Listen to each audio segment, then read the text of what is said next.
Welcome to Philly Tech Connect podcast, where Philly's tech minds meet. CEOs, developers, dreamers. This is your space.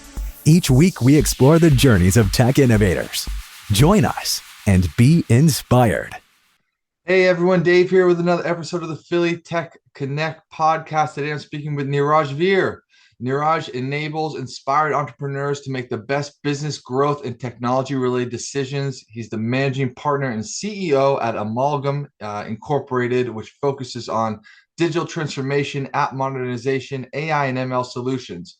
He's also the co-founder of Lotus Rise, a platform that will democratize access to cutting-edge technology for nonprofits and foundations so that they can better fulfill their purpose. Neeraj, how are you doing today? I'm doing really well. How are you doing, Dave? I'm doing well too. I'm actually away from my regular office in Philadelphia. I'm in Florida right now, just taking a little break from the Philly cold.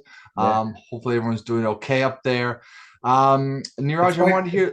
It's getting quite warm here too. So you're Getting there. Good. Then I'm not looking forward to actually being back. running away from the cold anymore. There you go.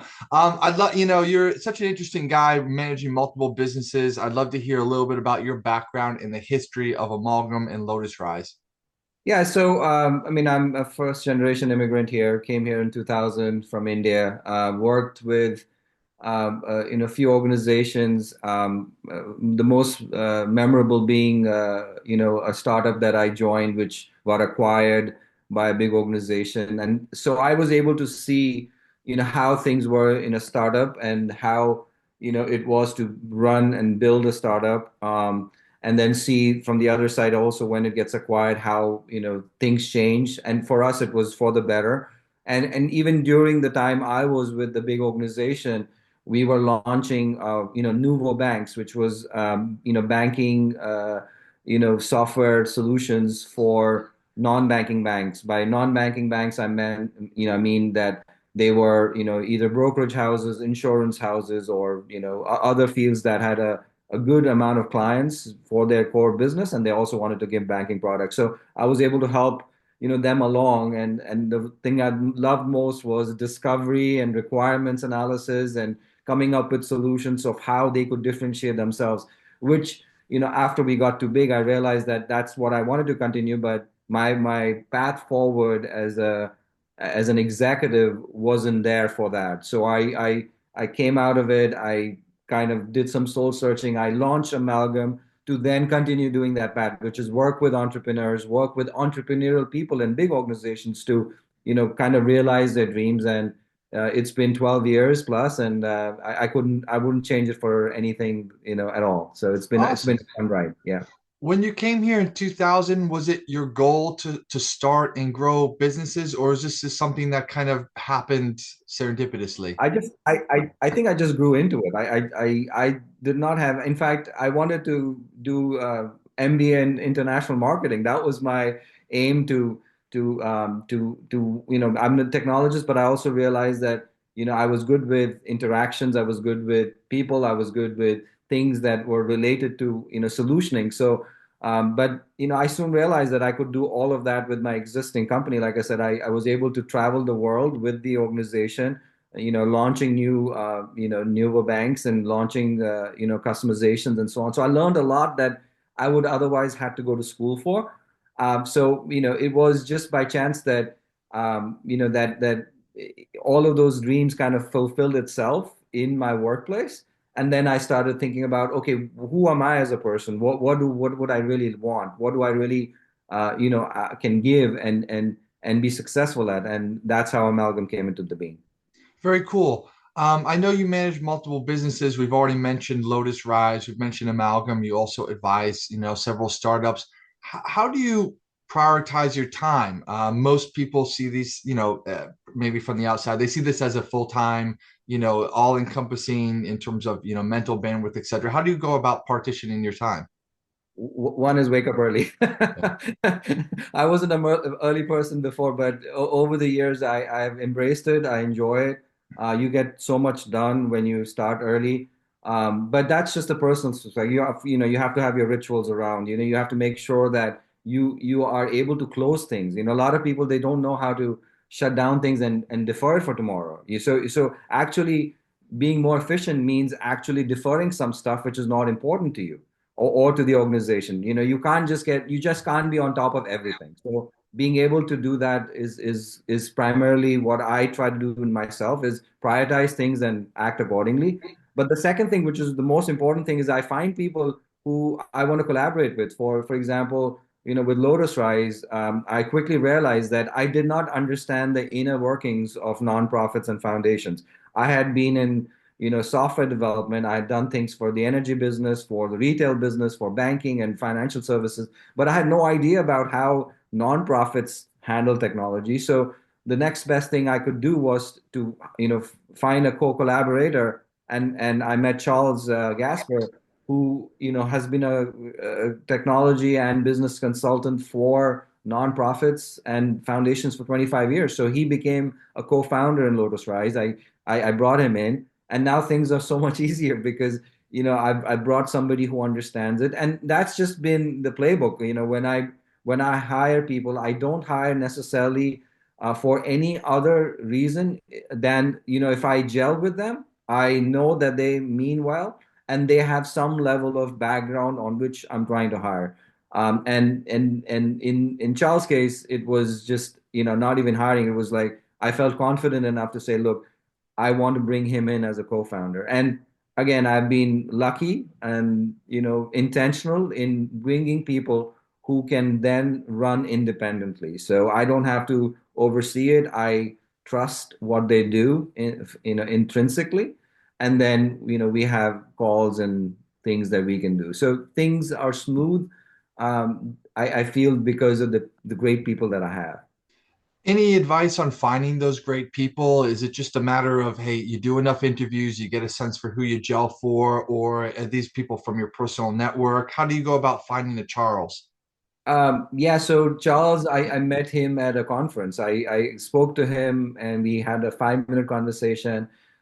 We reconnected. We got to know each other, right? So and I feel as technology gets commoditized, for example, you've heard of all the things that are happening with AI. Everything is going to be simpler, hopefully. We're in for a pretty interesting ride in the next few years. But I think, again, it goes back to the fundamentals of the person. You hire a person for their traits and their attributes and who they are.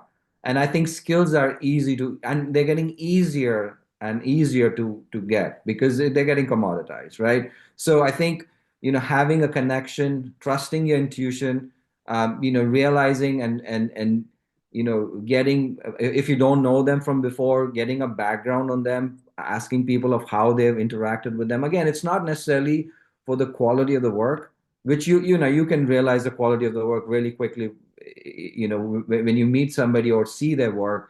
But it's really knowing the person and seeing how they gel into what you're trying to build.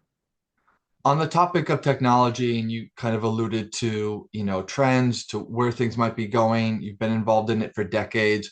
Where do you feel things are heading, and what's going to be the good and the bad and maybe the ugly? I mean, there's for everyone to see. I mean, there's 10-year-olds talking about AI, right? And actually starting to use it in schools. So obviously, AI is going to be omniscient. It's going to be omnipresent in our lives. It's going to be in everything. So that is obviously one place that we need to constantly understand and realize what it is and how to use it.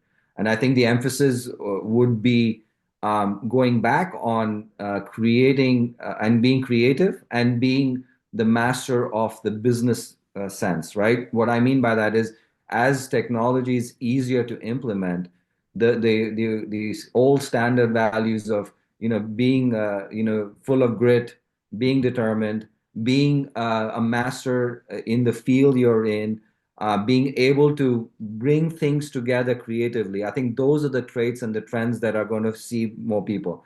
Obviously, from a platform perspective, the cloud computing will, become better and better and more commoditized and cheaper over a period of time, I would think, with all these the established companies coming with new chips that would then compete with NVIDIA chips.